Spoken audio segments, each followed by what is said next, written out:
Greetings, friends.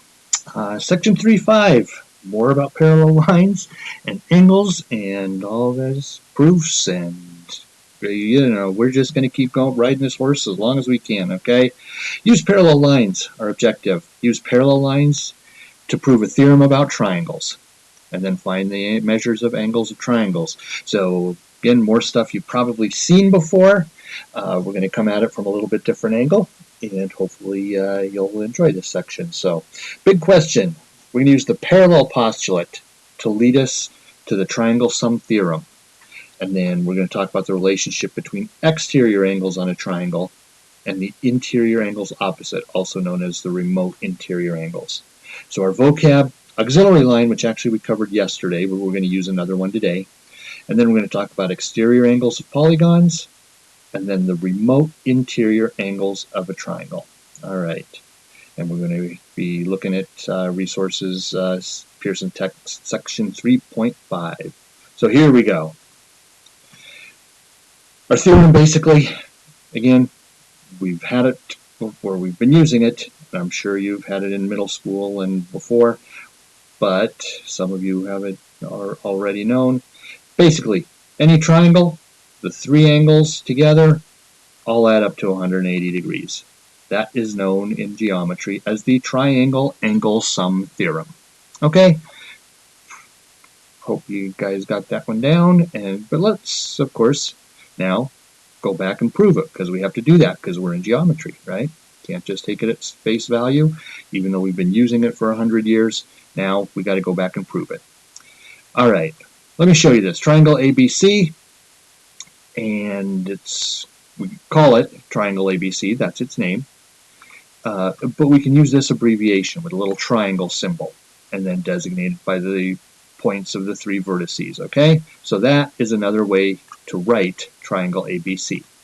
Anyway, the triangle angle sum theorem tells us that angle A, measure of A, plus measure of B, plus measure of C must all add up to 180. No matter what triangle, it's going to look that way, okay? Okay. To prove it, we're going to use what we call the parallel postulate, all right? Now, this is an accepted statement of fact, being a postulate, and what it says is that if we're given a line like A here, and a point like P here, all right, if you're given a line and a point that's not on that line, well, through this line, there is one and only one line that I can draw that would be parallel to A, all right? I can only do one of them that goes through P and is parallel to A. There is no other line that I can draw there. That's the parallel postulate, all right? Got it. Got it. Let's go. All right. We're going to use the parallel postulate and an auxiliary line to prove our triangle angle sum theorem. Now let me see. Take that off. All right, so now we can see our diagram here.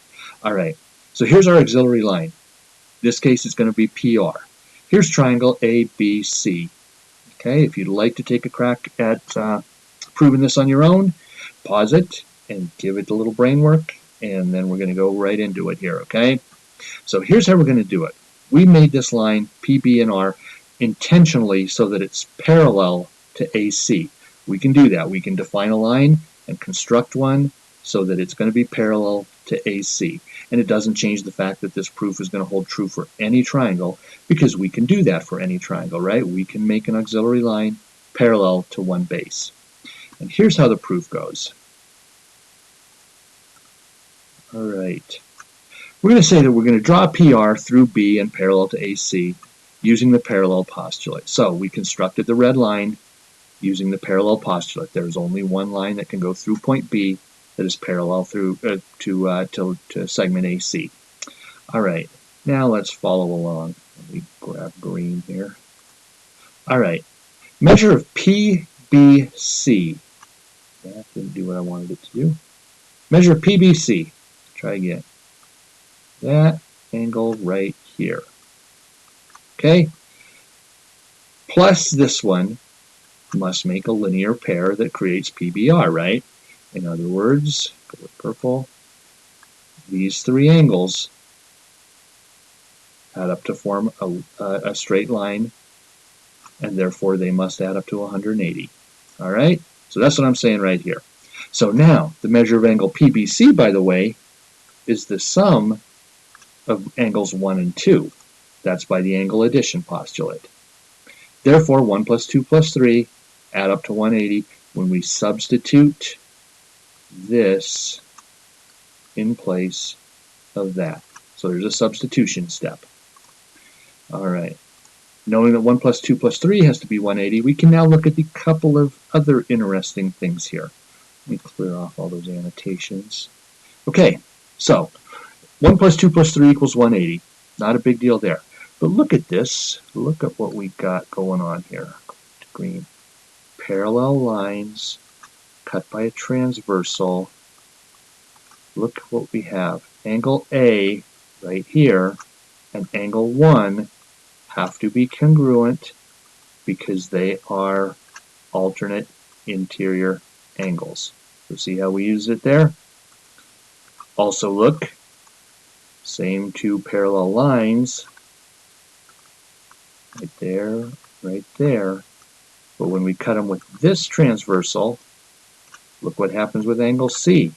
Angle C and angle 3 are alternate interior angles and therefore must be congruent. So using alternate interior angles theorem, we can prove that 1 is congruent to A and 3 is congruent to C,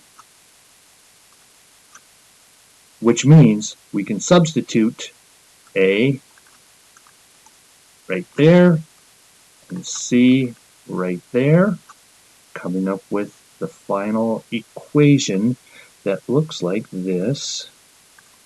A plus 2 plus C must equal 180, or A plus 2 plus C must be 180. Therefore, for any triangle, the sum of the three angles has to be 180. There's our proof. Look good? Okay, slow down, go back if you have to understand that, but that's kind of the way that works, all right? Okay, so we see the three angles of any triangle have to add up to 180. Shifting gears now, we're going to talk about exterior angles. And to give you the definition of an exterior angle, I drew a pentagon here, all right? An exterior angle is formed when we extend one of the sides on forever. So it's like the hexagon or pentagon, of course, normally would look like that. But if I extend one of those sides with the red line here, I create what's called an exterior angle. Okay, so this right here, a line that extends from a figure and a line next to it form what's called an exterior angle. All right, now, of course, it happens on any polygon, but we're going to focus our efforts here on triangles. So look at the next three drawings. They all show exterior angles of different triangles. And I've labeled all of the exterior angles A and put them all next to an angle that I've labeled 1. Other two angles on the triangle labeled 2 and 3. So here's an argument here, or here's an idea here. Notice how, no matter what, because they form a linear pair, 1 and A always have to add up to 180, right? So all of these angles, the exterior angle A and the one that's labeled 1, always add up to 180 because they're linear pairs. Okay, now that said, now also notice how angles 2 and 3, no matter what, have to add up with angle 1 to make 180 because those are the angles in a triangle, and any triangle has to add up to 180. So therefore, what we see is that, is that right? Yeah, no. Is that no matter what, going over here, angle A adds up with 1 to make 180, and 2 and 3 add up with 1 to make 180. So A must always be equal to the sum of 2 and 3. Since 1 and 180 make 1 and A make 180, and 1 and 2 and 3 make 180, then A must be the same as 2 plus 3. All right? So these are called, 2 and 3, are called remote interior angles. All right, remote interior angles. If our exterior angle is A, 2 and 3 are called remote interior angles, and the sum of those two has to equal A. So here's A, 2 plus 3 has to equal A. Here's A, the remote interior angles must add up to equal A. That's the triangle exterior angle theorem. All right, so I hope that made some sense to you. I'm going to give you a few things to work on your own. The next couple pages, so 3 problems here. Can you identify all the unknown variables? V, W, X, and Y. Pause, work on them. I'm revealing here very shortly.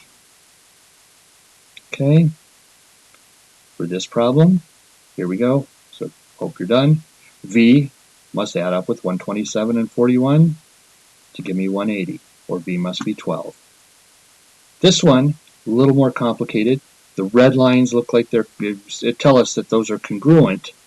Therefore, 64 plus X and Y, which have to be the same, have to add up to 180. So I'm going to take 180 and subtract the 64, divide it by 2, so that X and Y are equal. They must both be 58. Finally, 108, well, by the exterior angle theorem, 85 plus W has to equal 108. Therefore, W must be 23. Okay, 3 more problems coming here, a little more complicated. I'm not going to talk them through, but I'll hope you can follow the logic and ask me any questions tomorrow if you need to, okay? But identify all the angles, X, Y, Z, A, B, C, D, E, and here just an N here is all we got to identify. But use what you know. Good luck. I'm revealing the answers here very shortly, so pause, and too late, here we go.